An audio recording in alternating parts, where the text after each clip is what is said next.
There is a specific sound a multimillion-dollar biomedical research facility makes when it's running perfectly. It's not silence, it's a rhythmic, humming vibration. It's the sound of 86 ultra-low temperature freezers cycling on and off to protect 3 decades of tissue samples. It's the synchronized whir of centrifuges spinning at 15,000 RPMs and the soft, pneumatic hiss of the AC systems maintaining a positive pressure environment so that the pathogens inside the Biosafety Level 3 lab don't drift out into the hallway to meet the undergrads.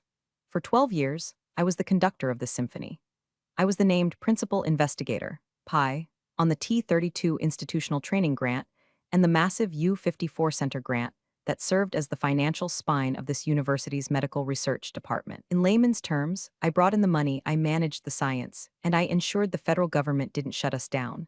I'm Marisol. I don't shout, I don't slam doors, and I don't leave paper trails of incompetence. I'm a scientist. I deal in data, reproducible results, and hard facts. But the hardest fact I ever had to learn was that you can generate $150 million in revenue for an institution and still be treated like a recalcitrant teenager by a man whose only contribution to science was inheriting a jawline that looked good in alumni brochures. Dean Hargrave was that man. He was the kind of administrator who thought synergy was a strategy and that compliance was just a suggestion. I was sitting in my office, space cluttered with stacks of NIH grant applications and photos of the PhD students I'd shepherded into successful careers when the trouble started. It was a Tuesday.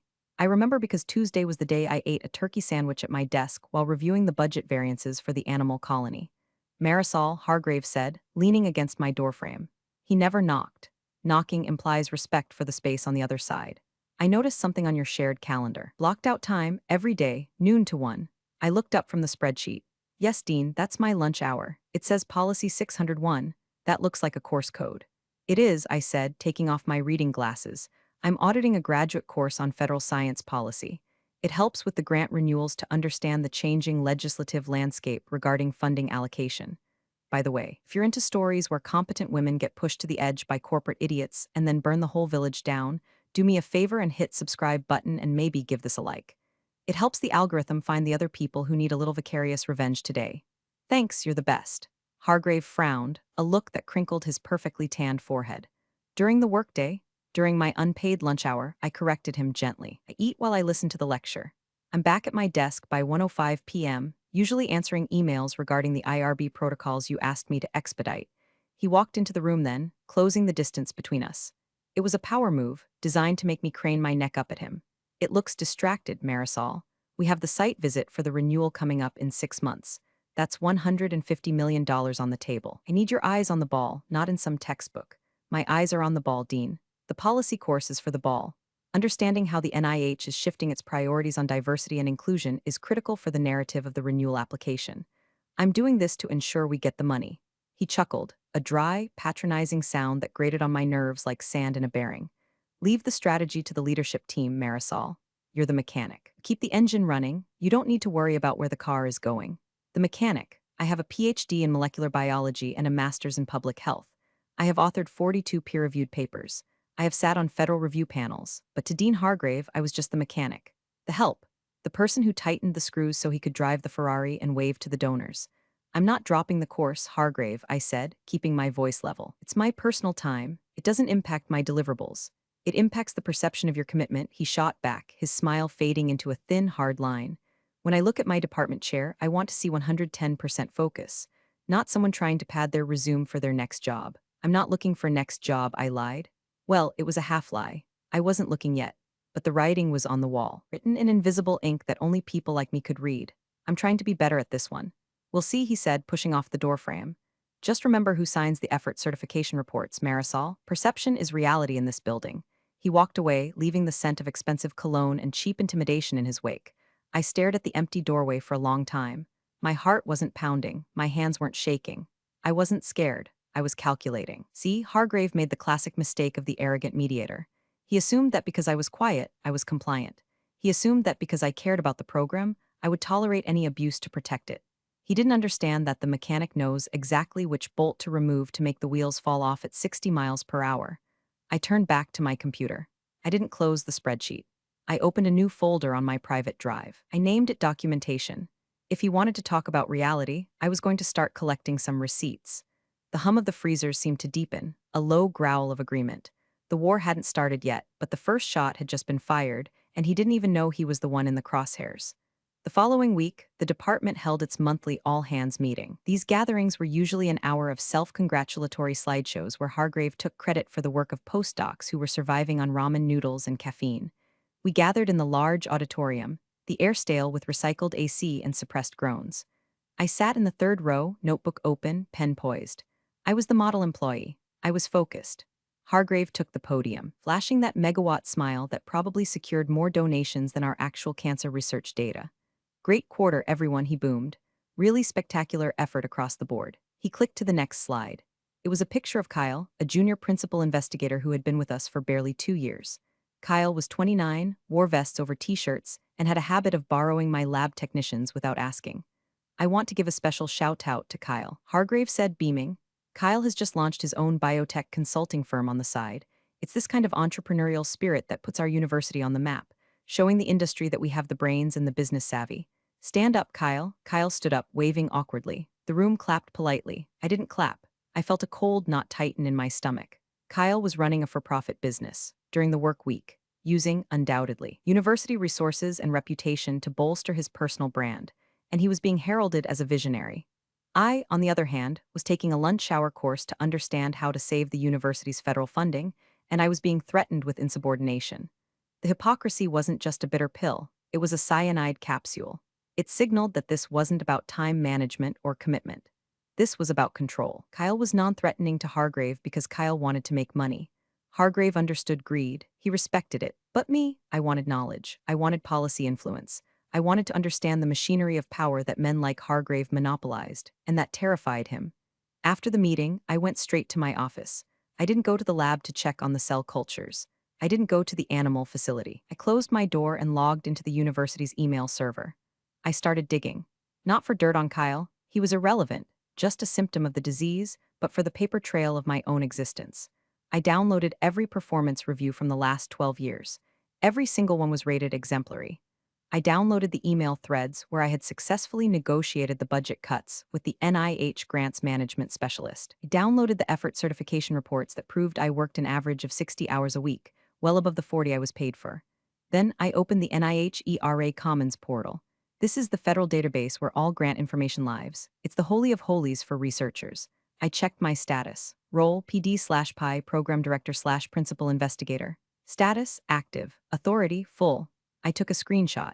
Hargrave's assistant, woman named Deborah who looked perpetually exhausted, knocked on my door an hour later. She held a clipboard like a shield. Marisol, she whispered, stepping inside and closing the door behind her. He's asking for your calendar logs for the last 6 months. I looked at her. Deborah knew where the bodies were buried because she was usually the one forced to dig the holes. He wants to audit my time? She nodded, her eyes wide. He's trying to build a case, Marisol. He's talking to HR about time theft. Because of the class. Time theft, I repeated. The irony was so sharp it could cut glass. I had missed my niece's baptism because I was here fixing a -80 freezer on a Sunday. I had spent my 10th wedding anniversary on a conference call with the FDA. Thanks, Deborah, I said softly. I appreciate you telling me. He's looking for a reason, she warned. He wants to bring in Dr. Sterling to run the renewal. Dr. Sterling was Hargrave's golf buddy, a man who hadn't run a wet lab since the late 90s. Putting Sterling in charge of a $150 million complex research grant was like asking a toddler to fly a Boeing 747 because he has a toy plane at home. Let him look, I said, turning back to my screens. Send him the logs, Deborah. Send him everything. Are you sure? Absolutely. Send him the raw data. I knew Hargrave. He was lazy. He wouldn't read the raw logs. He would glance at them, see blocks of time, and confirm his bias. He wouldn't notice that the emails sent at 8 o'clock p.m., 9 o'clock p.m., and 4 o'clock a.m. far outweighed the 45 minutes I spent listening to a lecture on the Hatch Act while eating a salad. I wasn't just documenting my defense anymore. I was preparing the ammunition for a war he didn't realize would be nuclear. That afternoon, walked through the lab. My PhD students were pipetting solutions, the rhythmic click-clack of the micropipettes filling the room. They looked up, smiling, tired but inspired. They trusted me. They relied on me to keep the money flowing so they could get their degrees and change the world. A wave of nausea hit me. If Hargrave blew this up, they were the ones who would catch the shrapnel. I stopped by the desk of my lab manager, Sarah. She was the sergeant of this platoon. Sarah, I said quietly, make sure all the data on the local servers is backed up to the cloud tonight. Everything, every gel image, every sequencing file. She looked at me, sensing the shift in my tone. Is everything okay, boss? Just housekeeping, I said. We're due for a storm. She didn't ask questions. She just nodded and started typing. That's the difference between a leader and a boss. A boss demands obedience. A leader commands trust. Hargrave was about to learn that you can fire a person, but you can't fire the loyalty they've built. As I left the building that evening, the sun was setting over the campus. It looked beautiful, golden light hitting the brick buildings. It looked like a citadel of knowledge. But from where I stood, it looked like a house of cards, and Dean Hargrave was holding a match. 2 days later, the summons came. It wasn't a meeting invite. It was a calendar notification, titled Review of Duties with Hargrave and the Director of Human Resources, a woman named Brenda who had the personality of a wet cardigan. I walked into the conference room at 9 a.m. sharp. I didn't bring a notepad. I didn't bring a pen. I brought a single manila folder containing my time-stamped activity logs and the university's handbook on professional development. Hargrave sat at the head of the table, looking solemn. Brenda sat to his right, avoiding eye contact. Marisol, please have a seat, Hargrave said, gesturing to the chair furthest from him. I'm fine standing, I said. I have a transformation essay running that needs to be checked in 20 minutes. Hargrave sighed, the sound of a disappointed father. This is exactly what we need to discuss. Your prioritization. Brenda cleared her throat and slid a piece of paper across the mahogany table. Dr. Morneau, you're placing you on a performance improvement plan, effective immediately. The concerns raised regarding your time management and unauthorized educational pursuits during business hours have become untenable. I looked at the paper. It was a template. I could see where they had copy-pasted my name. Untenable, I repeated. I secured $12 million in bridge funding last month, Brenda. Is that untenable? Revenue generation does not excuse policy violations, Brenda recited, likely reading from a script in her head. The dean feels your focus is fractured. The PIP requires you to cease all non-work-related coursework immediately and submit a daily hour-by-hour log of your activities for the next 60 days. And if I refuse, I asked. Hargrave leaned forward. Then we will have to discuss your future at this institution, or lack thereof. This is about the lunch class? I asked, looking directly at him. Really? It's about insubordination, Marisol, Hargrave snapped, his mask slipping. I told you to drop it. You didn't. You challenged my authority on my floor. You think because you bring in the grants you're untouchable, but you're not. The university owns the grants. The university employs the staff. You are just an employee. The university owns the grants, I said slowly, testing the weight of the words. Is that your understanding, Dean? That the NIH awards money to the building, not the scientist? The award is to the institution, he said smugly. You are replaceable. There it was, the fatal error. He truly believed that the science happened by magic and that the millions of dollars flowing in were due to the prestigious letterhead, not the brain managing the complex web of federal regulations, animal welfare protocols, and scientific aims. I see, I said. So to clarify, drop the class or be fired. We prefer the term separated. Brenda added helpfully. I'll need to think about it, I said. You have 24 hours to sign the PIP, Hargrave said. Make the right choice, Marisol. Don't throw away a career over a hobby. I walked out. I didn't go to the lab, I went to the server room. Technically, I wasn't supposed to be in there without IT, but I had the master key because the temperature sensors for my samples were routed through there. I let myself in. The room was cold and loud with the roar of cooling fans. I wasn't there to sabotage. I'm not a vandal. I was there to protect myself. I initiated a full export of the regulatory compliance drive. This wasn't the scientific data that belonged to the university, technically. This was the record of my work as the PI, the Institutional Review Board approvals, the Institutional Animal Care and Use Committee IACUC protocols, biosafety level certifications. These documents were legal affidavits signed by me, attesting that I was overseeing the safety and ethics of the research. If I wasn't the PI, I couldn't be responsible for them. And if I wasn't responsible for them, they were invalid. I copied everything to an encrypted external drive. As the progress bar crawled across the screen, my phone buzzed. It was a text from Sarah, my lab manager. Hargrave just toured the lab with Dr. Sterling. Sterling asked if we could consolidate the mouse colonies to save space. He wants to put the immunocompromised mice in the general population room. I stared at the screen. Putting immunocompromised mice in a general room would kill them within days. It would ruin 3 years of genetic breeding. It was scientifically illiterate. What did you tell him? I texted back. I told him that would kill the models. He told me that he's the incoming strategic director and I should worry about cleaning cages. My hand shook, not from fear, from rage. They weren't just coming for me, they were coming for the work. They were going to dismantle a decade of progress because Sterling wanted to save space for his ego and Hargrave wanted to prove a point. The download finished. I pulled the drive. I knew what I had to do.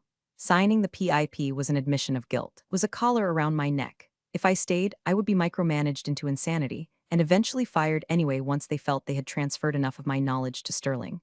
I wasn't going to give them the time. I walked back to my office. I looked at the photos of my team. I looked at the whiteboard covered in molecular pathways. I was going to lose this battle. I knew that. But I was going to make sure that winning it cost Hargrave everything he valued. I sat down and typed a single email. Not to Hargrave, to the registrar's office. Please confirm my enrollment in policy 601 for the remainder of the semester. I will not be withdrawing. Then I waited. The next morning, my badge didn't work on the parking garage reader. It flashed red. Access denied. I wasn't surprised.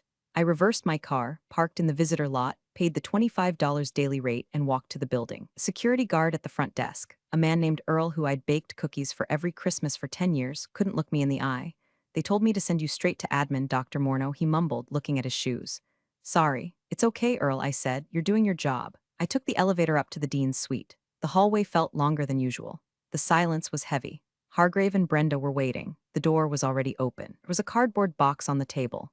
You didn't sign the PIP, Hargrave said. He sounded almost gleeful. No, I said. I didn't. Then you've left us no choice, he said, smoothing his tie. Effective immediately, your employment with the university is terminated for insubordination and failure to adhere to university policy regarding time allocation. Terminated, I said. The word hung in the air. It will allow you 15 minutes to collect personal effects from your office, Brenda said, reciting her lines.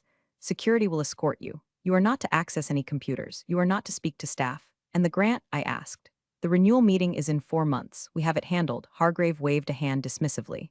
Dr. Sterling has graciously agreed to step in as interim PI. He's already reviewing your files. Sterling doesn't have the clearance for the BSL-3 lab, I noted. He's being fast-tracked, Hargrave snapped. Stop worrying about the university, Marisol. Worry about your unemployment hearing. We will be contesting it. I looked at him. I really looked at him. I saw a man who thought he was cutting out a tumor, unaware he was actually removing the heart. Can I have that in writing? I asked. The termination notice, specifically stating the reason is insubordination regarding the course. It's all in the packet, Brenda said, pushing a thick envelope toward me. I picked it up. It felt heavy. Goodbye, Dean. Goodbye, Marisol. I hope you learn some humility in your next role. I walked out. The security guard, a stranger this time, walked me to my office. I didn't pack much, my framed degree, a photo of my late husband, a cactus. I left the awards. I left the binders. I left the notes. As I walked through the lab for the last time, the room went silent. My students froze. Sarah stood up, tears in her eyes. I couldn't speak to them. The guard was watching. I just nodded, a sharp, single nod that meant keep going. Don't stop. They escorted me to the curb. I put the box in my passenger seat. I didn't go home to cry. I went to a coffee shop with secure Wi-Fi 2 towns over. I ordered a black tea. I opened my laptop. My personal one. I logged into ERA Commons, the federal portal. I navigated to the T32 and U54 grants. The dashboard glowed with the status, awarded. I clicked on the Change of Status tab. The NIH has very strict rules. A grant is awarded to an institution, yes, but it is awarded contingent on the specific competence of the named principal investigator. If that PI leaves, dies, or is removed, the institution must notify the NIH immediately. But Hargrave hadn't notified them. He probably planned to do it later or have Sterling just slide in quietly. I wasn't going to wait for him. I filled out the form. Reason for change, termination of employment. Effective date today. New PI, none. There is a checkbox at the bottom that says, I certify that I am no longer responsible for the oversight, fiscal management, and scientific integrity of this award. I clicked it. Then I went to the regulatory agencies, the IACUC portal, the IRB portal. I formally withdrew as the responsible official. In the eyes of the federal government, as of 10:42 a.m., the research program at my university was a ship without a captain. Legally, not a single mouse could be touched, not a single patient enrolled in a trial, not a single dollar drawn down from the account until a new PI was vetted and approved by the NIH. And the NIH vetting process takes months. Hargrave thought he had fired an employee. He didn't realize he had just triggered an automatic suspension of operations. I hit submit. The screen flashed green, update successful. I closed my laptop. I took a sip of my tea. It was still hot. Humility, I whispered to myself. We'll see who learns what. The first week of unemployment was strange. For 12 years, my adrenaline spiked at 6 o'clock a.m. Now I woke up, looked at the ceiling, and realized I had nowhere to be. I started gardening. I pruned my hydrangeas with the same precision I used to dissect tissue samples. My phone started ringing on day 3. It wasn't Hargrave. It was the compliance office. Dr. Morneau, this is Linda from Research Compliance. Just got an automated flag from the Animal Welfare Office. It says the protocols are suspended because the RO is inactive. Can you call me back? We can't feed the models until this is cleared. I didn't answer. I wasn't the RO responsible official anymore. That was Hargrave's problem. If he hadn't appointed a replacement before firing me, that was a violation of federal law. Day 4. An email to my personal account from the Grants Management Office. Marisol, the drawdown request for the payroll was rejected by the payment management system. It says key personnel void. We can't pay the postdocs. Please advise. I deleted the email. I wasn't an employee. I couldn't advise. Consulting requires a contract and I didn't have one. Day 6, a text from Sarah. It's chaos. Sterling tried to order reagents, but his signature isn't in the system.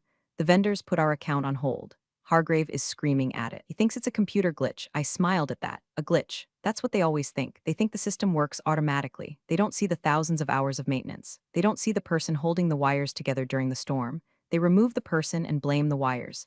I poured myself a glass of wine and sat on my porch. I could imagine the scene. The glitch wasn't in the computer. The glitch was in the leadership. By the second week, the silence from the administration turned into panic. I received a certified letter via FedEx. It was from the university's general counsel. Dear Dr. Morneau, it has come to our attention that you have altered federal records regarding Grant U-54. You are hereby ordered to restore access and assist in the transition. I laughed out loud. Altered? I hadn't altered anything. I had reported a fact. I was no longer employed, therefore, was no longer the PI. I didn't reply to the letter. Instead, I forwarded it to my attorney, a shark of a woman named Jessica who specialized in academic labor law. She called me 10 minutes later. They're threatening you for complying with the law? She asked, sounding delighted. It appears so. Don't answer them, she said. Let them dig. If they want you to fix it, they have to hire you back. And if they hire you back, it's going to cost them triple. I don't want to go back. Jessica, good, she said. Then we watched them burn. I spent the next month quietly interviewing. I didn't apply to job postings. I reached out to my network. The world of high-level biomedical research is small. Word had gotten out that I was available. The rumors were wild. Some said I had embezzled money. Some said I had a nervous breakdown. But the people who mattered, the other serious scientists, they knew the truth. They knew Hargrave. They knew the score. I had a meeting with the dean of research at a rival university in Maryland. Why did you leave? He asked. Professional differences regarding compliance and resource allocation, I said. I heard Hargrave fired you over a lunch class, he said, raising an eyebrow. That was the stated reason. He shook his head. We have a policy here, Marisol. If you want to take a class, we pay for it, especially if it helps us get grants. That sounds logical, I said. We have an opening for department chair, he said. We need someone to clean up a mess. We need a mechanic. I smiled. I'm pretty good at fixing engines. But I come with a condition, which is I bring my own team once their contracts are liberated. He grinned. I think we can accommodate that. Back at my old university, the silence was breaking. The glitch hadn't been fixed. The renewal deadline was looming, and the NIH program officer had just scheduled the site visit. Hargrave had appointed Sterling as the interim PI in the university system, but he hadn't gotten the NIH approval yet. He assumed it was a rubber stamp. He was about to find out that the NIH doesn't use rubber stamps. They use microscopes, 2 months post-termination. The university was bleeding, but they were trying to hide the wound with Band-Aids. Sarah kept me updated through encrypted messaging apps. Sterling told us to just keep working despite the protocol suspension, she texted. He said he'd backdate the paperwork once the NIH approves him. I stared at the phone. Backdating federal compliance paperwork is a felony. It's fraud. Sterling wasn't just incompetent, he was dangerous. Don't do it, Sarah, I replied. Document that instruction. Do not sign anything. I'm not. But the postdocs are scared. They need the data for their papers. The tragedy of academia is that the most vulnerable people are the ones who get crushed by the egos at the top. Meanwhile, the university was preparing for the $150 million grant renewal site visit. This is a theatrical event. The NIH flies in a team of experts, peer reviewers, program officers, budget analysts. They tour the labs, they interview the staff, they look at the books. Hargrave was in full PR mode. He was boasting to the faculty senate that the transition was seamless. He claimed that under Sterling's leadership, the department was streamlining operations. Streamlining meant that 3 of my specialized technicians had quit because Sterling yelled at them for using too many gloves. Then came the issue of the rats. We had a colony of transgenic rats, extremely expensive, genetically modified animals that modeled human hypertension. It required a specific diet and a specific humidity level. I used to check the humidity logs every morning. Sterling didn't know how to access the building automation system. One Tuesday, the AC system in the animal facility drifted. The humidity dropped to 10%. Rats regulate their heat through their tails. In low humidity, they get ringtail, a painful condition where the tail constricts and can fall off. The vet staff flagged it. They called Sterling. Sterling was on the golf course. He didn't answer.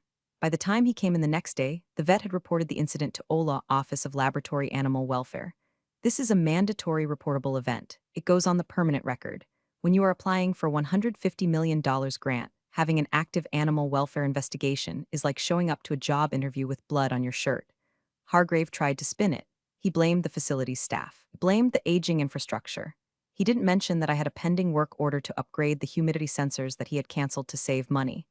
I sat in my new living room, reviewing the offer letter from the Maryland University. It was generous, tenure, a startup package for my lab, full autonomy, but I couldn't sign it yet. I needed to see this through. I needed to see the moment the truth hit them. The date of the site visit arrived. I knew the schedule because I had written the original draft of it 6 months ago. 9 o'clock a.m., welcome breakfast. 10 o'clock a.m., leadership overview. 11 o'clock a.m., compliance review. The compliance review, that was the kill zone. I wasn't there, obviously. But I knew who was leading the NIH team. Dr. Evans. Dr. Evans was a former military surgeon. He didn't like charm. He didn't like slideshows. He liked paperwork. He liked rules. I imagined the scene. Hargrave in his best suit. Sterling sweating in his vest. Dr. Evans opening the binder. I poured a cup of coffee. The clock on the wall read 10:55 a.m. Showtime, I whispered. I wasn't in the room, but I can tell you exactly what happened. I know because Dr. Evans sent me an email 3 days later, and because Sarah was in the back of the room, taking notes like a war correspondent. The conference room was set up with pastries that cost more than a grad student's weekly stipend. Hargrave sat at the head of the table, flanked by Sterling and the provost. Dr. Evans walked in. He didn't touch the pastries. He placed a single, thick file on the table. "Good morning," Evans said. His voice was dry like old paper. "Let's skip the presentation. I've read the application." Hargrave's smile faltered. "Of course. Just wanted to highlight the new strategic direction." "The application lists Dr. Marisol Morneau as the principal investigator," Evans said, opening the file. "I don't see Dr. Morneau." "Ah, yes," Hargrave said, leaning back, projecting confidence. "We have had a leadership transition. Dr. Morneau is no longer with the university. We have appointed Dr. Sterling as the interim PI. He is fully up to speed." Evans didn't look at Sterling. He looked at the paper in front of him. "I checked the ERA Commons this morning," Evans said. "Dr. Sterling is not listed as the PI on the award. It's pending approval," Hargrave said quickly. "Just a formality." "It's not a formality," Dean Hargrave, Evans said. "It is a legal requirement. Without an approved PI, this grant is currently in a non-compliant state. We submitted the paperwork," Sterling piped up. Evans turned to him. "When? 2 months ago." Sterling lied. Evans pulled a sheet from his file. "I have a change of status notification from Dr. Morneau dated 2 months ago, removing herself from the award. I have nothing from the university nominating you until last week." The room went cold. Hargrave glared at Brenda. Brenda looked at her shoes. They had forgotten. In their arrogance, they assumed they could just swap names in the slide deck and the government wouldn't notice.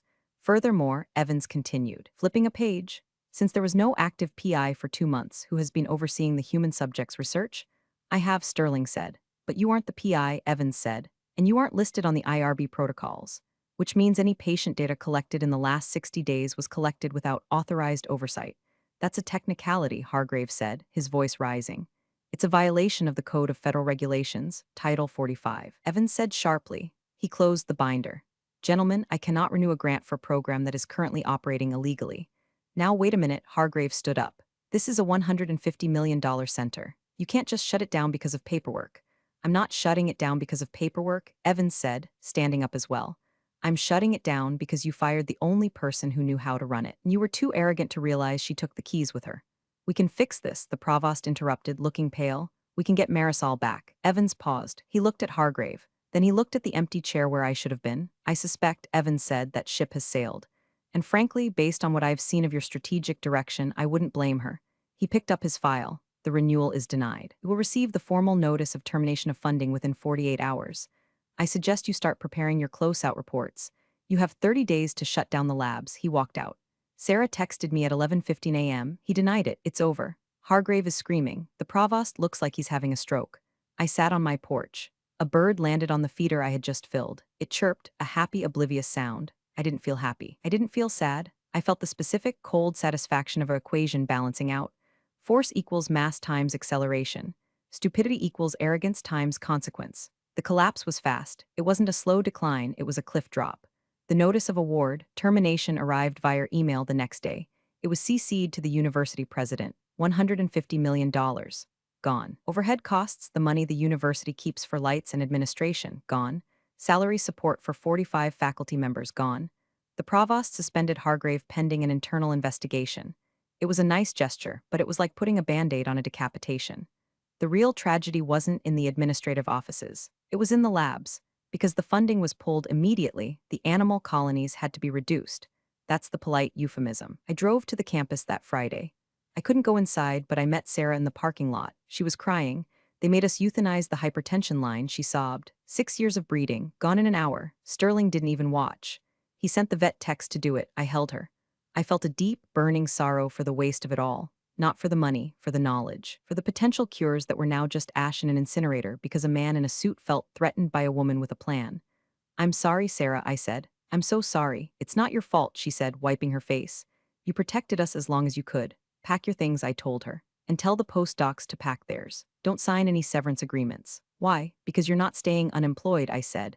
I signed the offer with Maryland this morning. I'm the new chair of the Department of Molecular Medicine. And I have 5 open lines for technical staff and budget for 3 postdocs. Her eyes widened. You're taking us? I'm taking the talent, I said. Hargrave can keep the furniture. The fallout continued for weeks. The local news picked up the story. Major research grant lost due to compliance failures. They didn't mention the lunch class. They mentioned administrative mismanagement. Hargrave tried to spin it one last time. He gave an interview saying that regulatory burdens were stifling innovation. Dr. Evans, bless his heart, gave a quote to the Washington Post. The NIH supports innovation. We do not support negligence. The failure at this university was a failure of leadership, plain and simple. Hargrave was quietly asked to resign. He retired to spend time with his family. I'm sure his family was thrilled. Sterling was demoted back to assistant professor. His consulting firm was investigated for conflict of interest. Turns out he was using university data to pitch to investors.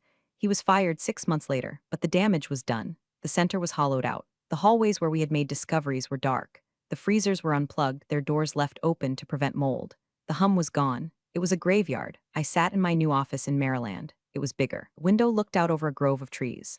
My phone rang. It was the provost from my old university. Marisol, he said. His voice was tired. We made a mistake. Yes, I said. You did. We'd like to discuss bringing you back. We can offer you the chair position. We can try to reapply for the grant. The grant is gone, George, I said. It went to a consortium in Boston. You can't reapply for dead cycle. We can rebuild, he pleaded. We need you. You had me. Said I was there. I was doing the work. I was taking a class to do the work better. And you fired me for it. That was Hargrave. He's gone. Hargrave was the symptom, George. The culture that let him do it is the disease. You watched him. You sat in the meetings. You let him erase me. Marisol, please, I have work to do, I said. My team is waiting. Goodbye, George. I hung up 6 months later. My new lab is up and running. The hum is back. The freezers are cycling. Centrifuges are spinning. Sarah is the lab manager here. She got a 20% raise. The postdocs are happier. The culture here is different. They respect the work. I still take my lunch hour. I finished Policy 601. I got an A. I'm now enrolled in a course on executive leadership in science. My new dean saw it on my calendar. He didn't call HR. He sent me a book recommendation. I heard from a friend back at the old place. The building is half empty. They're renting out the lab space to a cosmetic testing company to make ends meet. The Center for Excellence is now testing anti-aging cream on beagles. It's tragic, but it's not my tragedy. Sometimes, I think about Hargrave. I wonder if he understands what happened. I wonder if he realizes that he didn't lose $150 million because of a rule. Lost it because he couldn't stand the idea of a woman knowing more than him about how his own car worked. He thought I was insubordinate. I wasn't insubordinate. I was indispensable, and he was too stupid to know the difference.